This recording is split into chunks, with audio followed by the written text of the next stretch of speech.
Magandang araw! Ito ang mga nilalaman ng aking tatalakayin sa ngayon.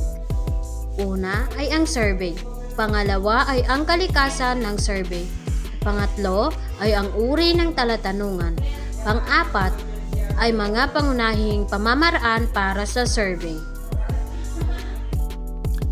Survey.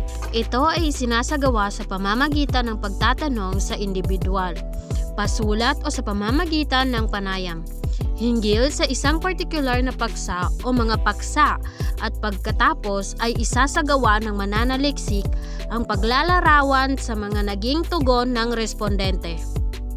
Ang survey o survey is ito yung isang paraan ng pangangalap ng impormasyon mula sa isang grupo ng mga tao tungkol sa isang particular na paksa.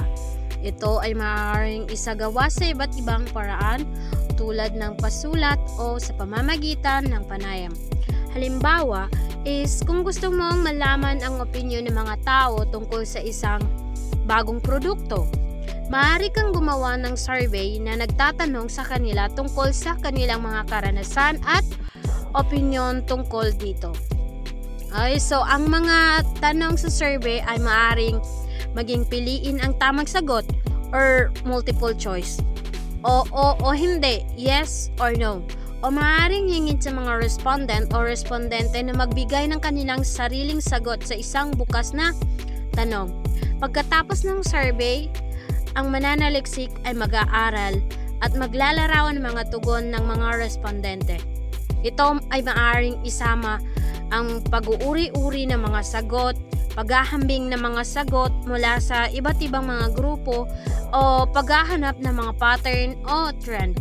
Sa madaling salita, ang survey ay isang mahusay na paraan upang malaman ang mga opinyon, karanasan at pananaw ng mga tao tungkol sa isang particular na paksa.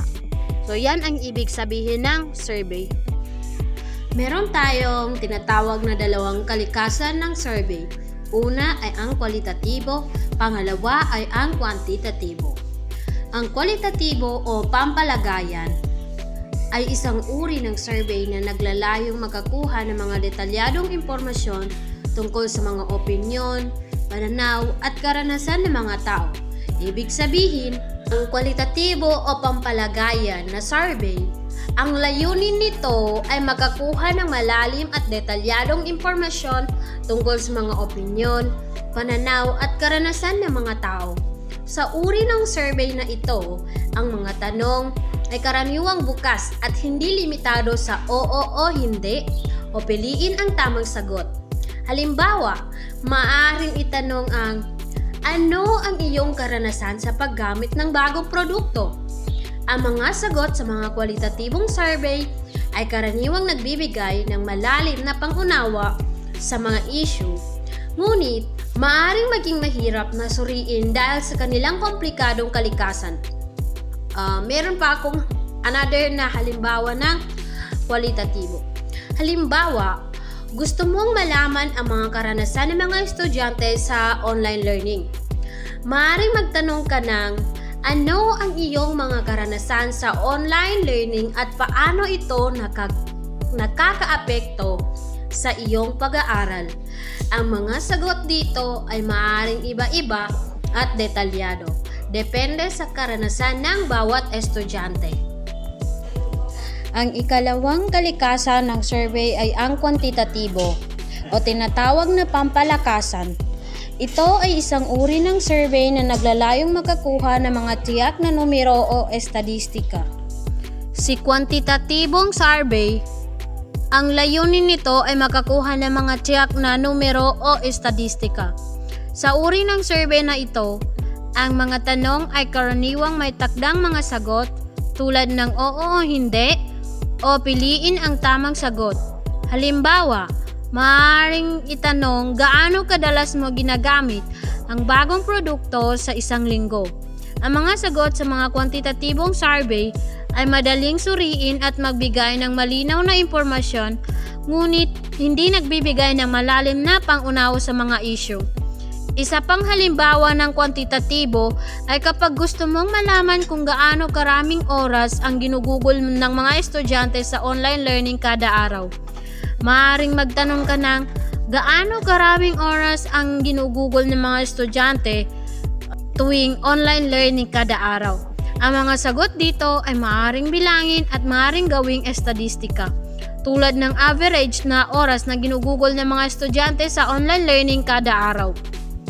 Sa madaling salita, ang pagkakaiba lamang ng kwantitatibo at kwalitatibo ay ang kwalitatibong survey ay nagbibigay ng malalim at detalyadong impormasyon, samantalang ang kwantitatibong survey naman ay nagbibigay ng mga tiyak na numero o estadistika. Pareho naman silang may kanya-kanya mga kahalagahan at ginagamit depende sa layunin ng pangangalap ng impormasyon. So, ayon ang pagkakaiba ng kwantitatibo at kwalitatibong survey. Next, meron tayong dalawang uri ng talatanungan. Una, standardisado o standardized questionnaire. Pangalawa, sariling likha o self-made questionnaire. Ang standardisadong talatanungan ay mga talatanungan na ginagamit na sa mga mahalagang pag-aaral na maaaring gamitin sa kasalukuyang pag-aaral dahil na rin sa kanilang pagkakatulad sa maraming bagay. Si standardisado o standardized questionnaire ito ay isang uri ng talatanungan na ginagamit sa maraming mga respondente at may pare-parehong mga tanong. Ang layunin nito ay makakuha ng mga sagot na madaling ihambing at suriin. Halimbawa, ang isang standardisadong talatanungan tungkol sa kalusugan ay maaaring magtanong ng mga pare-parehong tanong tulad ng gaano kadalas ka nag-e-exercise sa isang linggo o ano ang iyong pang-araw-araw na dieta. Pangalawa, ang sariling likha. Kailangan ito sapagkat na hindi nakikita ng isang mananaliksik ang mga pagkakamali ng kanyang mga pag-aaral. Si sariling likha o self-made naman ito ay isang uri ng talatanungan na ginagawa ng mga mananaliksik para sa isang partikular na pag-aaral. Ang mga tanong ay maaaring maging specific or spesipiko at kaugnay sa paksa ng pag-aaral. Halimbawa, kung ang iyong pag-aaral ay tungkol sa epekto ng online learning sa mga estudyante, ang iyong sariling likha na talatanungan ay maaaring magtanong ng mga tanong tulad ng ano ang mga hamon na iyong nakakaharap sa online learning o paano nakakaapekto ang online learning sa iyong pag-aaral. So, yun yung ibig sabihin ng sariling likha o self-made questionnaire. Yung ginawa mo mula sa iyong sarili, nagmumula sa iyong sarili ang tanong na ibabato mo doon or ilalagay mo doon, itatanong mo doon sa respondente mo. Mga pangunahing pamamaraan para sa survey. Ang ilan sa mga mahalagang anyo ng survey ay makikita sa pamamagitan ng alinman sa mga sumusunod na anyo. Talatanungan o questionnaire, panayam o interview, review ng isinasagawang dokumentasyon.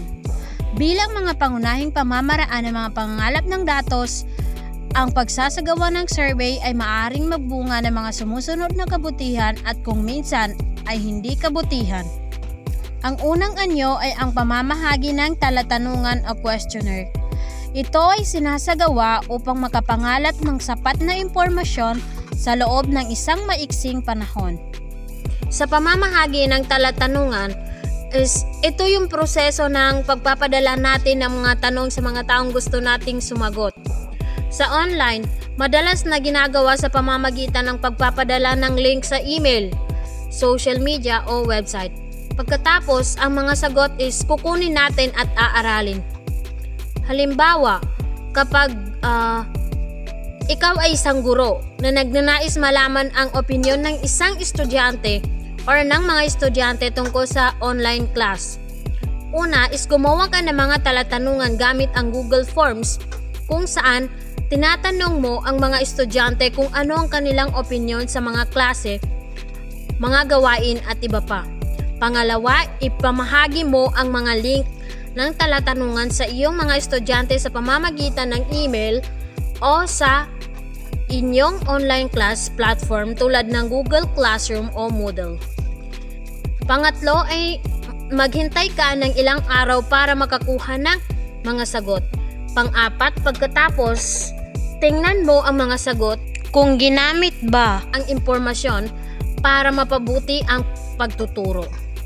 Pangalawa ay ang paggamit ng panayam o interview. Ay mahalaga rin na isaalang-alang sa pagsasagawa ng pananaliksik upang masubaybayan ng mananaliksik ang emosyon at mga karanasan at upang mapagtuunan ng mabuti ang mga usapin o suliranin ng pag-aaral. Ang panayam o interview naman ay isang proseso kung saan nagtatanong ka ng mga katanungan sa isang tao upang malaman ang kanilang opinyon, karanasan, impormasyon tungkol sa isang particular na paksa. Halimbawa, gusto mong malaman ang karanasan ng isang tao tungkol sa kanilang trabaho. Una, maghanda ka ng mga katanungan na nais mong itanong sa kanila. Pangalawa, makipag-ugnayan ka sa taong nais mong interviewin at mag-set ng oras at petsa para sa panayam. So, mahalaga yan. Sa oras ng panayam, magsimula ka sa pagpapakilala at pagpapakita ng interes sa kanilang karanasan. Itanong mo ang mga katanungan mo at makinig ng mabuti sa kanilang mga sagot. Matapos ang panayam, magpasalamat ka sa kanilang oras at ibahagi ang iyong pagpapahalaga sa kanilang mga sagot. Ngayon, ang review ng isinasagawang dokumentasyon. Sa pagsusuri ng isang review o dokumentasyon, ito yung proseso ng pagtingin at pag-e-evaluate ng isang dokumento upang malaman kung ito ay maayos, kumpleto at epektibo. Halimbawa, isipin natin na may isang dokumentasyon tungkol sa patakaran at proseso sa isang kumpanya. Una, babasahin mo ang dokumento ng mabuti at titingnan mo kung malinaw at madaling maintindihan ang mga impormasyon na nakasulat dito. Pangalawa ay suriin mo rin kung ang dokumento ay kumpleto at walang mga nawawalang impormasyon o detalye na mahalaga. Pangatlo, tingnan mo rin kung ang dokumento ay naayon sa mga patakaran at regulasyon ng kumpanya o ng industriya. Pang-apat, pagkatapos, magbigay ka ng iyong mga komento at rekomendasyon kung mayroon kang nakitang mga pagkakamali o mga bagay na maaari mong maaaring mapabuti. Panglima ay ang iyong review ay maaaring magamit upang mapabuti ang dokumento o maging batayan para sa mga pagbabago o update.